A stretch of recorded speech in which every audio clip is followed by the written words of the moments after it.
Hello दोस्तों, आप सभी का फिर से उतरन के नए एपिसोड में हार्दिक स्वागत है। एपिसोड की स्टार्टिंग में हमें नंदिनी को दिखाया जाता है जो रानी के रूम में आती है और वह देखती है कि रानी तो रूम में होती ही नहीं है। और फिर नंदिनी परेशान होने लगती है और सोचती है कि रानी कहाँ पर चली गई है। और जैसे ही वह रानी को ढूंढने के लिए नीचे जाती है, तभी हमारा अगला सीन रानी की ओर शिफ्ट हो जाता है, जो गार्डन में नंदिनी के द्वारा छिपाई हुई गई उस गणेश की मूर्ति को ढूंढ रही होती है, जिस मूर्ति को नंदिनी ने गार्डन में छुपाया था। और जैसे ही रानी ढूंढती है, तो वह देखती है कि माँ ने उस मूर्ति को यहीं पर ही छुपाया है। और वह जैसे ही आसपास देखती है तो उसे वहाँ पर एक औजार मिलता है, जिससे नंदिनी ने जमीन खोदकर उस मूर्ति को दबाया था। और तभी हमारा अगला सीन सुक्रांत और अंबिका की ओर शिफ्ट हो जाता है, जो एयरपोर्ट के ऊपर होते हैं और वह किसी टूर पर से आ रहे होते हैं। तभी सुक्रांत अंबिका को बोलता है कि हम घर जाकर सबको सरप्राइज देंगे, क्योंकि किसी को भी नहीं पता है कि हम दोनों आज ही आने वाले हैं। तभी अंबिका बहाना मारते हुए बोलती है कि संक्रांत, ऐसा करो, तुम अकेले ही घर चले जाओ, मैं अभी डॉक्टर के पास से होकर आती हूँ। तभी संक्रांत बोलता है कि तुम डॉक्टर के पास क्यों जा रही हो। तभी अंबिका संक्रांत को जवाब देती है कि हम टूर से आए हैं ना, और मैं नहीं चाहती कि कोई भी चीज़ें ऊपर नीचे हो जिससे हमें बाद में प्रॉब्लम हो, इसलिए मैं अभी सिर्फ चेकअप कराने के लिए जा रही हूँ। तुम ऐसा करो, अकेले ही घर चले जाओ और मुझे 2,000 रुपये दे दो। तभी संक्रांत अंबिका को बोलता है कि मैं भी तुम्हारे साथ चलता हूँ, लेकिन अंबिका संक्रांत को अपने साथ ले जाने के लिए मना कर देती है। और वह बोलती है कि संक्रांत, अगर तुम भी चलोगे तो मैं डॉक्टर से खुलकर बात नहीं कर पाऊंगी, क्योंकि कुछ बातें होती हैं जो अपने पति के आगे नहीं कर सकते हैं। और संक्रांत समझ जाता है और फिर अंबिका को बोलता है, ठीक है, मैं तुम्हें 2,000 रुपये देता हूँ और तुम्हें मैं टैक्सी में भी बैठा देता हूँ, तुम वहाँ पर चली जाओ। और यह सीन वहीं पर ही समाप्त हो जाता है। तभी हमारा अगला सीन मुक्ता, मेठी और आकाश की ओर शिफ्ट हो जाता है, जो घर के नीचे खड़े होकर बात कर रहे होते हैं। वे सभी नंदिनी के ही बारे में बात कर रहे होते हैं और बोलते हैं कि हमें तो विश्वास भी नहीं था कि नंदिनी हमारे साथ यह सब चीज़ें करेगी। तभी हमें नंदिनी को ऊपर से आते हुए दिखाया जाता है और जैसे ही नंदिनी नीचे उतरती है, तभी मुक्ता नंदिनी को पकड़ लेती है और बोलती है कि अभी हम तीनों तुम्हारी ही बात कर रहे थे। हम तीनों ने तुम्हारे ऊपर कितना एहसान किया है और तुमने हमारे सारे एहसान को पानी में मिला दिया। और मुक्ता नंदिनी का हाथ पकड़ते हुए बोलती है कि तुम वही नंदिनी हो क्या जिसने हमें अपनी पूरी जीवन भर की कमाई दे दी थी ताकि तुम्हारी बच्ची को अच्छा जीवन मिल सके। और आज तुम वही चमेली हो जो मीठी के उसके पति को छीनना चाहती हो। तभी नंदिनी मुक्ता को गुस्से में बोलती है कि तू मुझसे ऐसे कैसे बात कर सकती है। और यह बात सुनकर मीठी और आकाश दोनों गुस्से में हो जाते हैं। तभी नंदिनी बोलती है कि तुझे क्या पता मैं उस नरक में अपना जीवन कैसे काट रही थी, और मुझे अब अपना जीवन सुधारने का मौका मिला है, तो मैं क्या उस मौके को अपने हाथ से निकाल दूं। और तभी आकाश बोलता है कि मैं आकाश से प्यार करती हूँ और मैं आकाश के साथ रहना चाहती हूँ, तो मैंने इसमें कौन सा गलत सपना देख लिया है और तुम सब इतना क्यों भड़क रहे हो।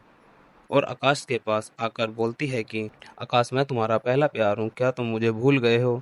तभी आकाश चिल्लाकर नंदिनी को बोलता है कि तुम्हारा मेरे ऊपर कोई भी हक नहीं है। तुम जो बात बोल रही हो मैं फिर से तुम्हारे मुंह से ना सुन लूं। और तभी नंदिनी जैसे ही आकाश के करीब आने को होती है, तभी मीठी चिल्लाती है कि दूर खड़ी हो जा, पास मत जा। तभी नंदिनी आकाश को बोलती है कि आकाश, तुम अच्छे से जानते हो कि एक घर में दो बीवियां नहीं रह सकती हैं।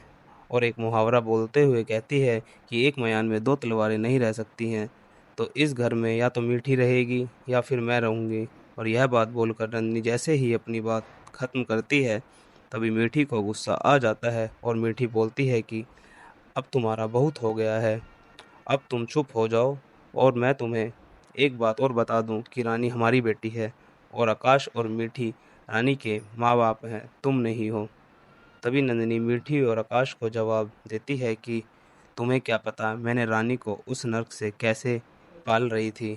और बोलती है कि रानी के अंदर मेरा खून है और रानी मेरी बेटी है।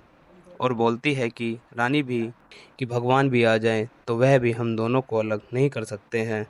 तभी हमें अगले सीन में रानी को दिखाया जाता है जो गार्डन में उस मूर्ति को ढूंढ रही होती है और रानी वह मूर्ति गार्डन के अंदर से मिल जाती है और यह सीन वहीं पर ही समाप्त हो जाता है। और तभी हमारा अगला सीन मीठी, आकाश, मुक्ता और चमेली की ओर शिफ्ट हो जाता है। तभी नंदिनी मीठी से बोलती है कि मैं उसको उस नर्क के अंदर पाला है, अपने खून से मैंने उसको सींचा है और तू 2 दिन की आकर आज उसकी माँ बन रही है और उसके खून का रिश्ता मुझसे है ना कि तुझसे। तभी पीछे से मुक्ता चलते हुए आती है और बोलती है कि तुझे याद है ना कि तूने तो सिर्फ उसको जन्म ही दिया है, लेकिन रानी को तो नया जीवन मीठी ने ही दिया है और उसी ने ही रानी को उन लोगों से बचाया है और नहीं तो वे लोग उसे बेच ही देते। तभी नंदिनी बोलती है कि मैं मीठी का यह एहसान तो मानती हूँ कि इसने मेरी बेटी को बचाया है। और फिर नंदिनी मीठी को बोलती है कि एक बात तुम याद रख लो, जहाँ पर नंदिनी रहेगी वहीं पर उसकी बेटी रानी भी रहेगी। तभी पीछे से रानी आ जाती है जो चमेली की सारी बातें सुन लेती है और चमेली जैसे ही रानी को देखती है तो वह आकाश और मीठी के आगे गिड़गिड़ाने लगती है, क्योंकि वह उनके आगे ड्रामा करने लगती है ताकि वह रानी को यह दिखा सके कि उसकी माँ को इस घर से निकाला जा रहा है। नन्ही को एकदम ऐसा बदलते हुए देखकर आकाश, मीठी और मुक्ता तीनों ही परेशान हो जाते हैं। नन्ही का यह एकदम से कौन सा रूप है जो नंदनी एकदम से चेंज हो गई है, ये सब चीज़ें तीनों सोच रहे होते हैं। तभी आकाश को शक होता है और जैसे ही वह पीछे मुड़ता है तो वह देखता है कि रानी पीछे खड़ी हुई है और फिर मीठी का भी ध्यान रानी की ओर चला जाता है। तभी नंदिनी रानी के पास जाती है और बोलती है कि बेटा, ये तीनों तेरी माँ को इस घर से बाहर निकालना चाहते हैं और यह लोग नहीं चाहते कि मैं इस घर में रहूं। और यही सारी हरकतें नंदिनी रानी के आगे करने लगती है। तभी आकाश रानी को अपने पास बुलाता है कि बेटा, तुम्हारी माँ तुम्हारे पीछे काफ़ी सारी गलतियाँ करी हैं, इसलिए तुम्हारी मीठी माँ ने इनको घर से निकाल रही हैं। और फिर आकाश बोलता है कि तुम्हें तो पता ही है ना कि तुम्हारी मीठी माँ तुमसे कितना प्यार करती हैं। और जैसे ही रानी आकाश की बातें सुनती है तो वह सोचने लगती है कि हाँ, मेरी मीठी माँ मुझसे बहुत ही प्यार करती है।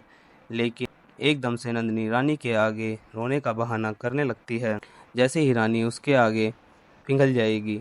लेकिन एकदम से फिर रानी बोलती है कि हाँ, मैं जानती हूँ कि तूने ही मुझे जन्म दिया है और तू ही मेरी माँ है, लेकिन भगवान ने मुझे एक और माँ दी है और वो है मीठी माँ। और यह बात सुनकर आकाश, मीठी और मुक्ता तीनों खुश हो जाते हैं। फिर रानी चमेली को बोलती है कि तू तो बहुत ही गंदी है, तू मुझसे झूठ बोलती है, मैंने तेरे बारे में सब चीज़ें जानती हूँ। तभी नन्ही बोलती है कि तू बेटा कैसे बोल रही है। तभी रानी उस मूर्ति को निकाल कर दिखाती है जो नंदिनी ने गार्डन में छुपाई होती है और उस मूर्ति को देखकर आकाश बोलता है कि मीठी, यह तो वही मूर्ति है जो माँ ने तुम्हें दी थी। और जैसे ही मीठी उस मूर्ति को देखती है तो बोलती है कि यह मूर्ति तो हमारे रूम से काफ़ी दिनों पहले ही चोरी हो गई थी और यह मूर्ति तो हमें मिल ही नहीं रही थी। तभी मीठी बोलती है कि बेटा, तुम्हें यह मूर्ति कहाँ से मिली है। तभी रानी बोलती है कि माँ, मुझे यह मूर्ति पीछे गार्डन में से मिली है और यह मूर्ति चमेली ने छिपाई थी। तभी आकाश रानी को अपने पास बुलाता है और बोलता है कि बेटा, तुम सही कह रही हो ना कि यह पक्का चमेली ने ही छुपाया है, इस मूर्ति को तुमने अपनी आंखों से देखा है। तभी रानी बोलती है कि हाँ पापा, मैंने अपनी आंखों से देखा है इसको गार्डन में मूर्ति छुपाते हुए, और मैंने इसको पूछा भी था कि तू ये मूर्ति कहाँ से लेकर आई है, और मैंने इसको बोला भी था कि यह मूर्ति तो मीठी माँ की है और इसने मुझसे बोला कि तेरी मीठी माँ ने ही मुझे यह मूर्ति दी है।